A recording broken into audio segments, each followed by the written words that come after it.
In this video, I will show you how to fix screen tearing of Intel graphics in Linux. So we'll just start by opening the terminal, hold Ctrl plus Alt plus T. There's our terminal. And there are few commands in the description.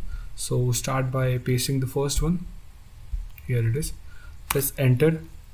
Then enter your password. Okay. And this will be fully blank for you. Copy this code from the description and paste it here. Remember to copy it from section to end section, else this driver will not work. Then press Ctrl plus S to save it and Ctrl plus X to exit from this. Also, just to be on the safe side, we will put one more command. This is also in the description. Okay. This will be also fully empty. We have to paste the same code again here and hold Ctrl plus S to save it and Ctrl plus X to exit from it. So by this method we have enabled vsync in xorg.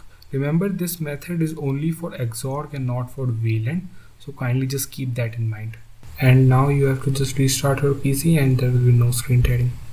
That's it. I don't ever slow up, no I don't take shit. I got no love